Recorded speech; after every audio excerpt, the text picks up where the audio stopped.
billionaire's pride meets a maid's patience, and only one can teach a boy the power of being truly seen. Danielle Price had never worked in a house like this. Towering marble walls, chandeliers like frozen waterfalls, and staff who moved as if silence were mandatory. She was a maid now, but not by choice. Life had taken a detour after her career as a pediatric rehab aide ended due to a scandal she tried to expose. Today was her first day at the Ward estate, a mansion perched on a hill like a fortress. She barely noticed the expensive paintings and the spotless floors. All she could think about was the boy she was assigned to, Eli Ward, 9 years old, wheelchair-bound, silent for years.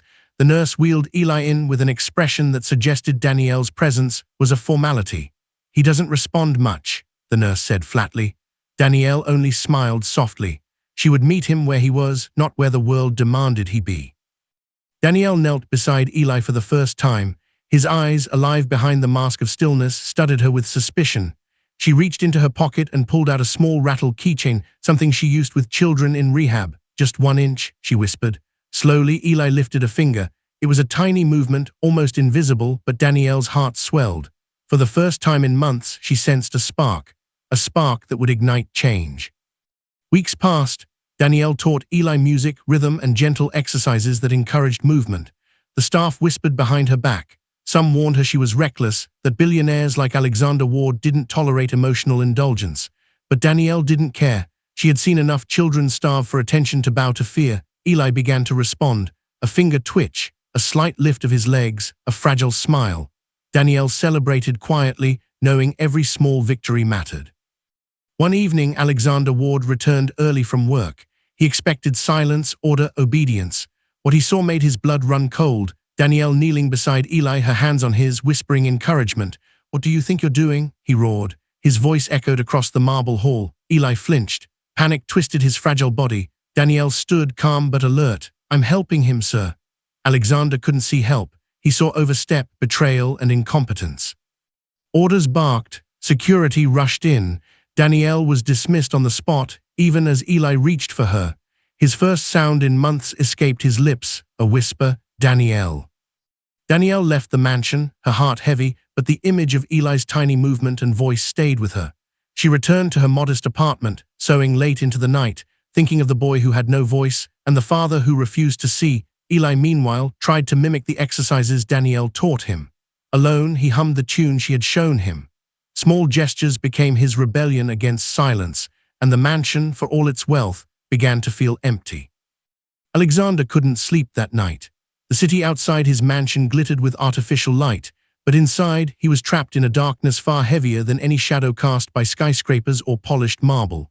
His mind replayed the events of the past days over and over, the note in Eli's handwriting, the trembling hum that echoed through Danielle's apartment, and the way his son had clung to her sleeve with silent trust.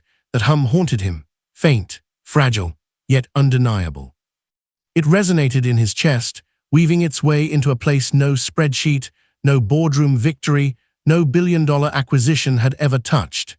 It cracked something in him, an armor of pride and control that had been his shield for decades.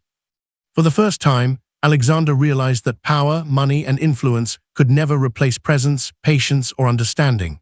He had spent years believing that success could be measured in numbers, that achievements on paper equaled success in life. And yet, here was a tiny human being, a 6-year-old boy, demonstrating more progress and understanding than any of his carefully curated systems had ever achieved. The morning revelation. Morning light crept into the Ward mansion, painting the vast hallways in soft gold. Alexander rose early, restless, unable to ignore the tug at his conscience. He found himself walking quietly toward Eli's room, almost afraid that the reality he feared might shatter if he intruded too loudly. Through the slightly ajar door, he saw it. Eli, perched on the edge of his bed, humming the same melody Danielle had been teaching him. His small fingers traced invisible rhythms in the air, moving with a precision that spoke of concentration, comfort, and a world meticulously learned. Every movement, every soft vibration of sound, was a language Alexander had never been trained to interpret, but one he could finally recognize. Eli was communicating, connecting, expressing joy and curiosity through a rhythm that Danielle had painstakingly nurtured. Alexander's chest tightened. his stomach knotted. He felt a strange mix of awe and guilt, as if witnessing a miracle while simultaneously realizing that he had been blind to it for far too long. The limits of wealth and expertise. Alexander thought back to every specialist, every therapy session, every expensive machine and gadget he had purchased in the belief that they could fix his son. Millions of dollars spent, hours of professional attention, and yet all of it had failed to reach Eli in the way Danielle had, through patience, attentiveness, and a willingness to meet him where he was. The irony was almost unbearable. The child who had been dismissed as difficult, unresponsive, or slow to progress was now demonstrating growth that no amount of money could buy, and the person who had unlocked it was neither a therapist, nor a doctor, nor an expert. She was a nanny with intuition, empathy, and unwavering dedication. Alexander felt his pride crumble piece by piece. The same ego that had driven him to dominate boardrooms, dictate markets, and acquire empires now seemed trivial and hollow. In the quiet of the morning, he confronted a truth he could no longer ignore. Being a billionaire had taught him everything about power, influence, and control, but nothing about being a father. A moment of humility, he sank onto the edge of Eli's bed, careful not to startle him, and watched the small boy's fingers trace the melody in the air. Each soft hum carried years of trust and patience, years of Danielle's unseen effort. Alexander could feel the child's vulnerability, his hope, his longing for recognition, all communicated in a way words never could. "I've been blind," Alexander whispered to himself, barely audibly. "I've spent my life building everything except what mattered most." For the first time, he wasn't thinking about mergers, profits, or prestige.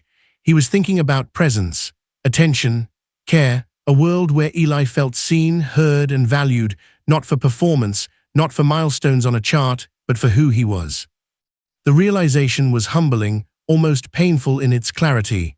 Money could buy therapists, tutors, gadgets, and even elite schooling, but it could not buy trust. It could not buy connection. It could not buy a child's heart. The resolve Alexander watched silently as Eli continued to hum, tracing rhythms invisible to all but him. He felt an unfamiliar determination rising from the depths of his guilt. This was no longer a question of business strategy or ego. This was about repair, about reclaiming what he had neglected, about learning to be the father Eli deserved. He knew now that every decision going forward had to be rooted in understanding, patience, and presence. He would need to follow Danielle's methods, learn from her, and most importantly, listen to Eli. The road ahead would not be easy. Forgiveness would have to be earned, trust rebuilt, and a bond restored that had been neglected far too long. But Alexander understood, finally, the lesson money could never teach. The greatest success in life was not measured in wealth, power, or accolades. It was measured in the love and care he could give to his son. And in that quiet, sunlit room, listening to the fragile, magical hum of his child, Alexander Ward, the billionaire, realized that he had been given a chance to do what no deal, no acquisition, and no contract could ever achieve: to become a father in the truest sense of the word. 3 days passed since Alexander had visited Danielle's apartment. Those days were filled with restless packing, sleepless nights, and a gnawing awareness of the consequences of his previous indifference. Every time he closed his eyes, he heard it, the faint, trembling hum of Eli's melody, echoing through the quiet halls of his mind. It was a haunting reminder that the child he thought he understood had been reaching out for someone he had failed to recognize. Alexander's mansion felt emptier than ever. The halls, once alive with orchestrated activity, now carried only the distant footsteps of staff, the hum of appliances, and the hollow absence of Eli's laughter. He had started visiting the nursery at odd hours, hoping to see some spark of recognition, some evidence that Eli's world hadn't completely closed in the wake of Danielle's departure. But the room offered only silence, broken occasionally by the soft rustling of toys or the faintest movement of Eli's fingers tracing invisible patterns in the air, the envelope. On the third morning, while Alexander was buried in a pile of reports and financial forecasts in his office, a courier arrived with an envelope. There was no return address, only his name, printed neatly in bold letters. He hesitated for a moment, the weight of anticipation pressing down on him. Then, almost reverently, he opened it. In Cedar were photographs, not just casual snapshots, but carefully curated images capturing the bond between Danielle and Eli. Each frame was a story in itself, a tiny victory captured in a frozen moment of time. One photograph showed Eli balancing on a small stool, his little arms stretched wide for stability, Danielle crouched beside him, hands hovering protectively. A caption in Danielle's precise handwriting read, "Stepped up for the first time without hesitation, trembling, yes, but he did it." Another image depicted Eli sitting, cross-legged on the floor, carefully stacking colored blocks, a look of intense concentration on his face.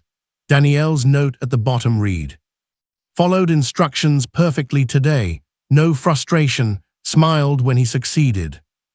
There were dozens more, Eli experimenting with crayons, responding to gentle prompts, imitating rhythmic claps, humming quietly in sync with Danielle's voice.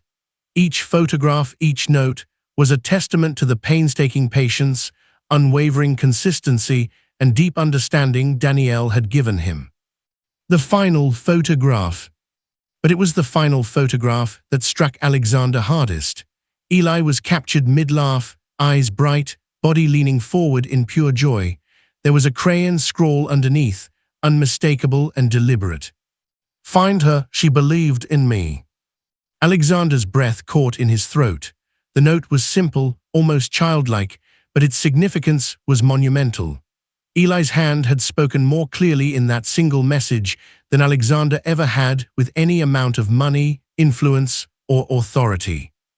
For the first time, Alexander truly saw the truth. Danielle had not overstepped, had not meddled, had not acted outside the bounds of her role. She had done precisely what was necessary, what he himself had failed to do. She had built a bridge of trust, of communication, of emotional safety that his pride and distance had prevented him from creating. The weight of realization. Alexander sank into his leather chair, the photographs spread across his mahogany desk. Each one was a reminder of his mistakes, of the time lost, of the emotional neglect he had subjected his son to, not out of malice, but out of ignorance and hubris. He thought of the countless consultants he had hired, the cutting-edge therapies, the gadgets, the programs, all expensive, all expertly designed, and all utterly ineffective at reaching the child in the way Danielle had. Not a single dollar, not a single strategy had done what her patience, empathy, and unwavering belief had accomplished. The magnitude of his failure pressed down on him like a physical weight.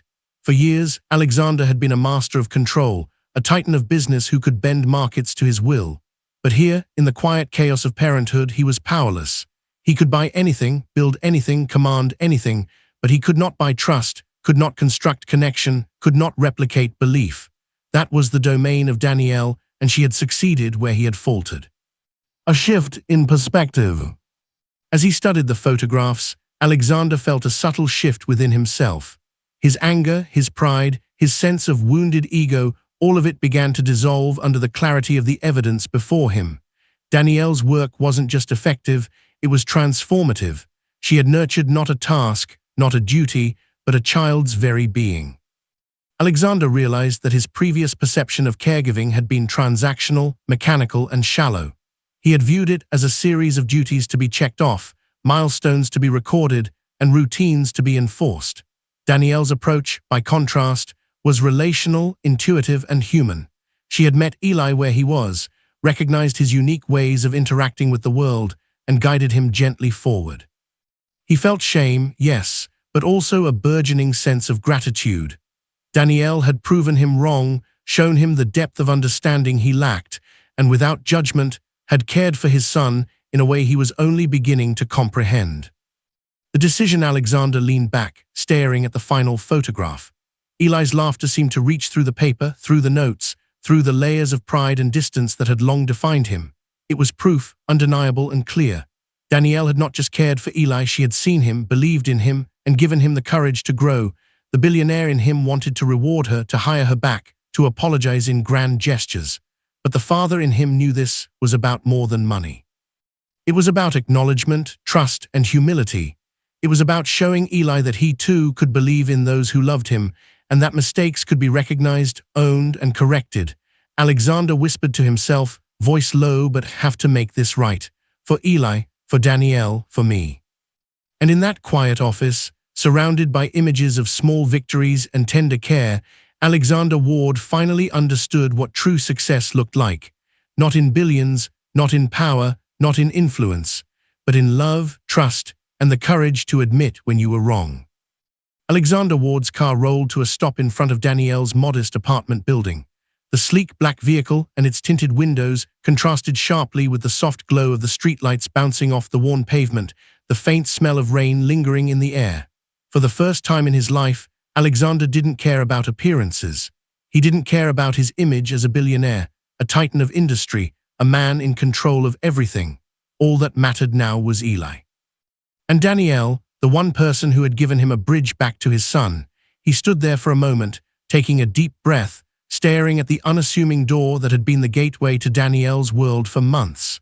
Memories of Eli's soft hums, his trembling fingers, the crayon note he had discovered, it all converged into a single, urgent thought. He had to make this right. The encounter Alexander knocked lightly. There was a pause, a shuffle of movement inside, and then the door opened. Danielle stood there, framed by the warm glow of her apartment lights.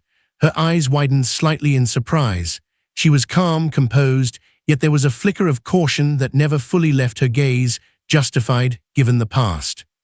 Toward Danielle's voice was steady, but her eyebrows drew together, a subtle expression of skepticism. "What are you doing here?" Alexander stepped forward, removing the air of authority he was accustomed to carrying like armor. He looked at her not as a CEO, not as a man used to commanding obedience, but as a father confronting his own failings. "I owe you an apology," he said, his voice low, almost brittle. Danielle studied him silently, tilting her head. "For what exactly?" she asked, her tone measured, calm, but not unkind. She had learned patience, after all, and she wasn't about to jump to conclusions. Alexander swallowed hard, the weight of his guilt pressing down on him. "For doubting what I saw, for punishing the only person who helped my son," he whispered.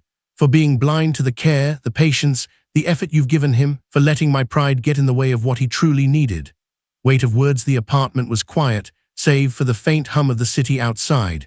Danielle's eyes softened slightly, but she remained cautious. She had seen too many grown men come and go, many claiming understanding, few actually capable of it. She needed proof, not promises. Alexander continued, voice rising slightly with emotion. "I've spent years believing that I could buy solutions, that I could control outcomes. I've measured success in numbers, in achievements, in deals closed, and in power wielded. But I see now none of that matters when it comes to him. Eli doesn't need machines or money. He doesn't need schedules or programs. He needs connection. He needs understanding. He needs someone who believes in him." Danielle's lips pressed together, and for a moment, the tension between them felt almost tangible. She was guarded, not angry but protective. Protective of Eli, of his small victories, of the trust they had built together. Finally she spoke, her voice gentle but firm. "Then don't lose him again," she said. "Don't make him live in silence because it's convenient for you. Don't think you can fix everything with a check or a calendar. He's not a problem to solve, he's a person to understand." Alexander's realization, her words pierced through Alexander's remaining defenses. He had spent his life controlling, directing, commanding, but here, in this modest apartment, he realized that control had its limits. True influence, the kind that mattered most, came from understanding, empathy, and the courage to admit your failures. He nodded slowly, swallowing the lump in his throat. "You're right," he said quietly. "I've been blind, I've been selfish. I let my ego dictate my actions. I punished you for being what he needed most, and I can't change the past, but I can try to be the father he deserves, starting now." Danielle studied him, eyes searching, measuring the sincerity in his tone. She had learned over the months that actions mattered far more than words, and while she felt a glimmer of hope in his admission, she knew the road ahead would require proof, not promises. A step toward trust. Alexander reached into his pocket and pulled out the crumpled envelope that had arrived at his office days ago. The photographs of Eli's small victories, the notes Danielle had carefully written, the final crayon scrawl, "Find her. She believed in me." "I have the proof," he said, extending it toward her. "I know it can't undo the months I lost, but I want you to see that I understand now, that I finally see what he needed and what you did for him." Danielle took the envelope cautiously, flipping through the photographs one by one. Her shoulders relaxed slightly as she observed Eli laughing, interacting, and responding, the evidence of the patient, loving work she had done. And there, in his handwriting, the words that had broken Alexander's heart and built his resolve. "Find her. She believed in me." The fragile Bridgie looked up at Alexander, her expression softening, but her eyes still careful. "Actions matter more than words," she said. "If you're serious about this, you'll show him every day that you see him, that you hear him, that you're here for him." Alexander nodded, the enormity of the moment settling over him like a weight he was finally willing to bear. "I will," he promised. "I'll do whatever it takes. No pride, no ego, just being the father he needs." For the first time in months, Danielle allowed herself a faint smile. It was small, hesitant, but it carried trust, hope, and acknowledgement. She had seen the man who could command nations falter, and she had seen him bend, not in weakness, but in the courage to face what he had failed to see before. The beginning of redemption in that modest apartment, under the soft glow of the evening lights, a fragile bridge began to form, a bridge between father and son, between past mistakes and future care, between pride and humility. Alexander Ward, the billionaire who had once measured life in acquisitions and control, now understood the immeasurable value of patience, empathy, and belief. And for Danielle, there was hope that this man, for all his power, could finally learn the only thing that mattered, that Eli's voice, soft, trembling, magical, deserved to be heard, understood, and cherished. Outside, the city continued its endless rhythm. But inside that apartment, time slowed, and for the first time, Alexander felt the weight of his failures lighten just a little, replaced by the fragile, powerful promise of redemption.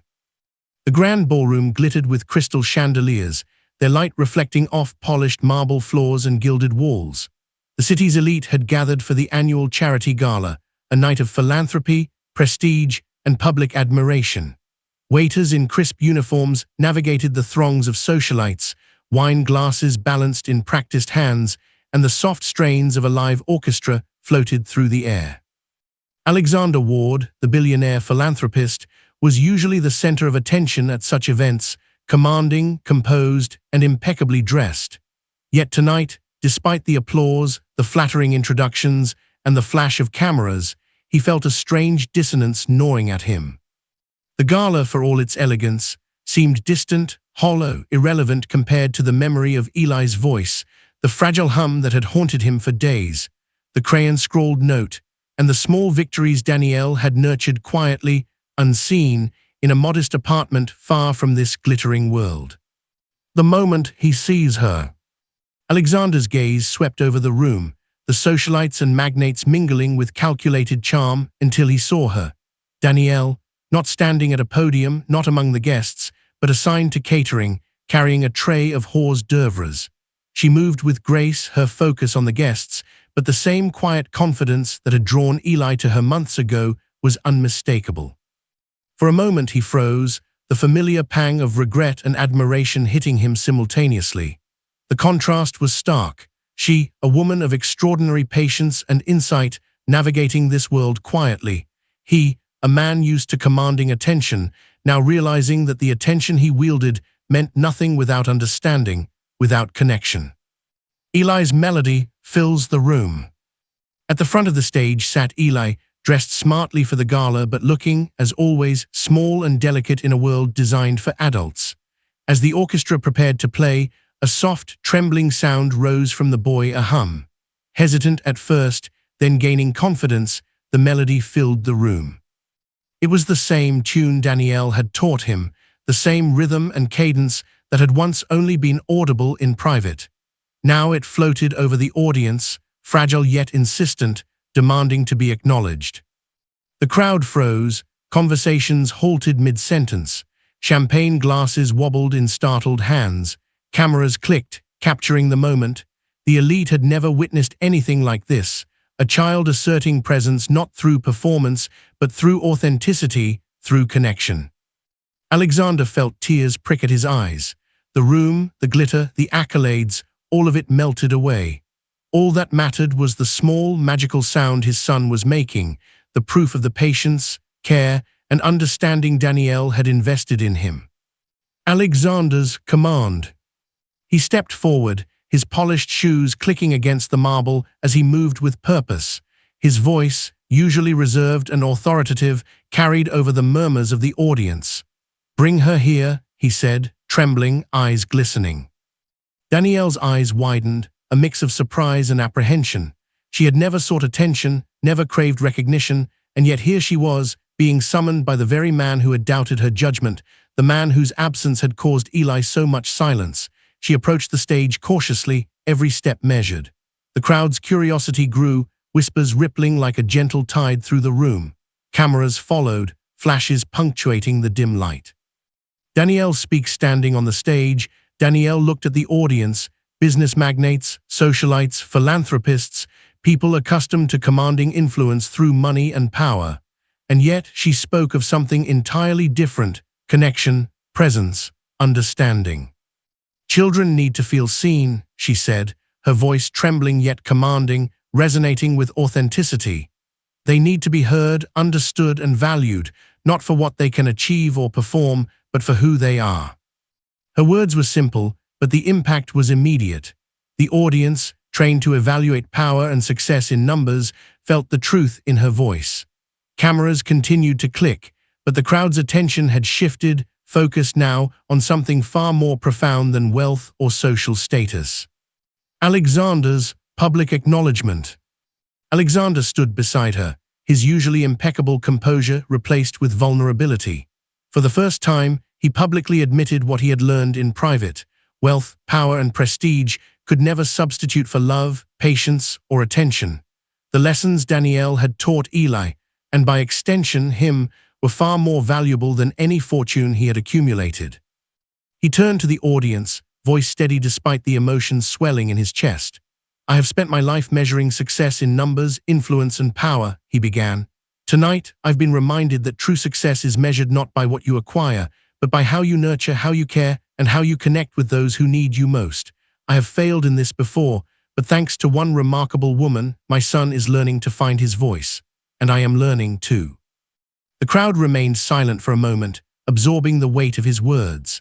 Then, slowly, applause began to ripple through the room, hesitant at first, then growing into a wave of acknowledgement, respect, and admiration.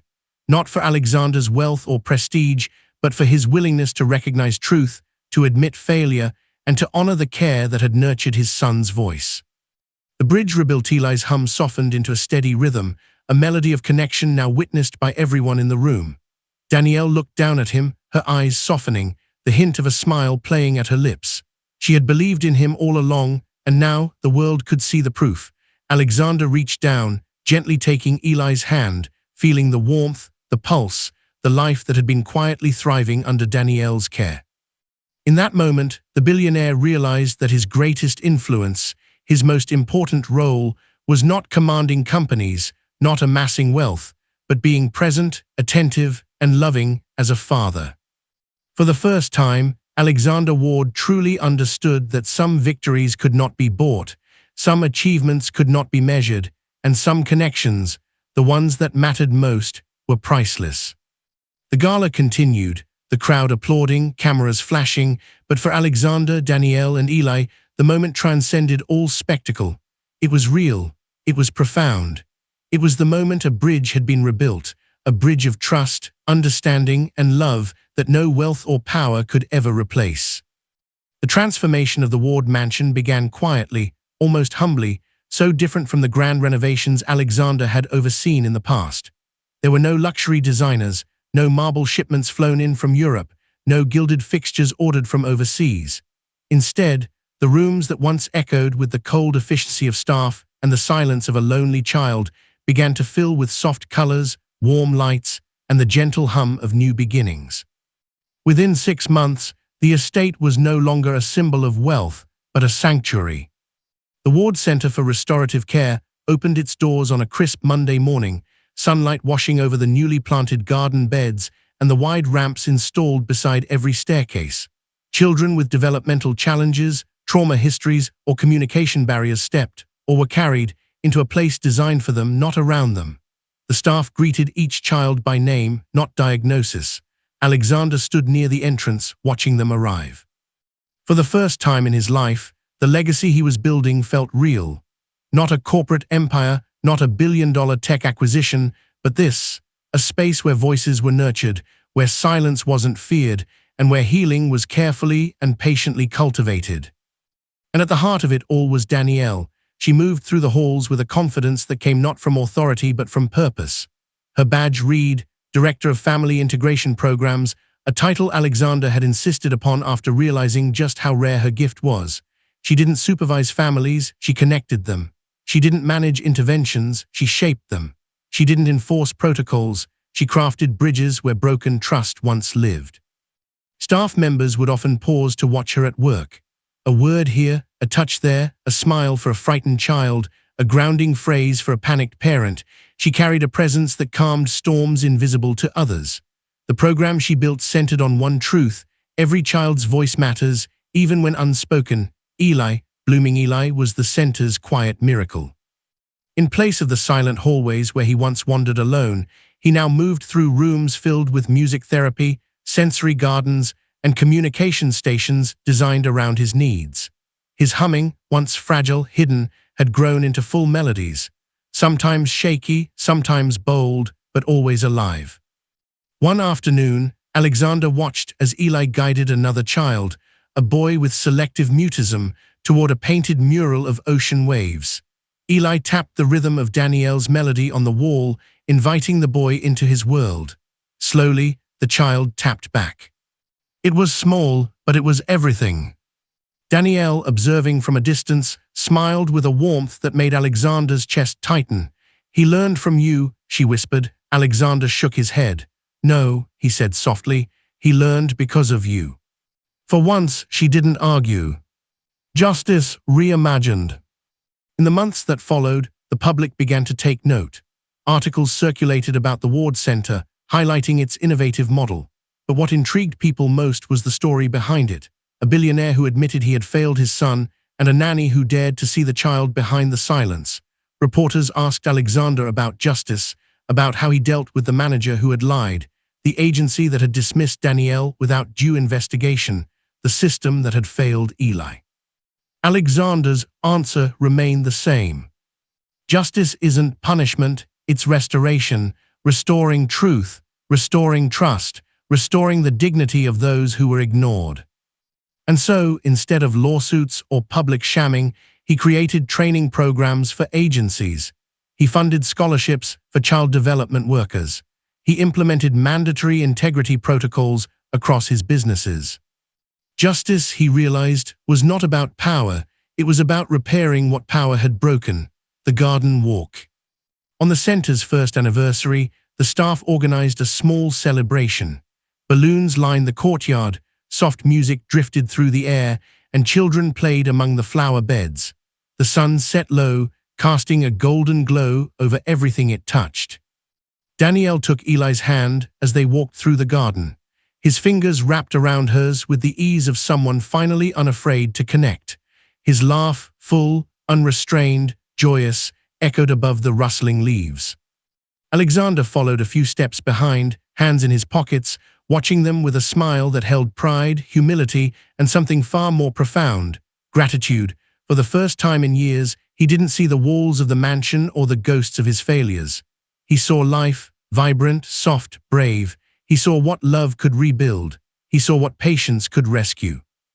And as Danielle and Eli continued down the sunlit path, their silhouettes framed by blooming lavender and drifting petals, Alexander understood the truth that would define the rest of his life. Some bonds are not built by blood or money, but by courage, by believing in someone when no one else will, by listening to a voice even when it speaks without words. The Ward mansion had once been a fortress of silence. Now it was a home of hope.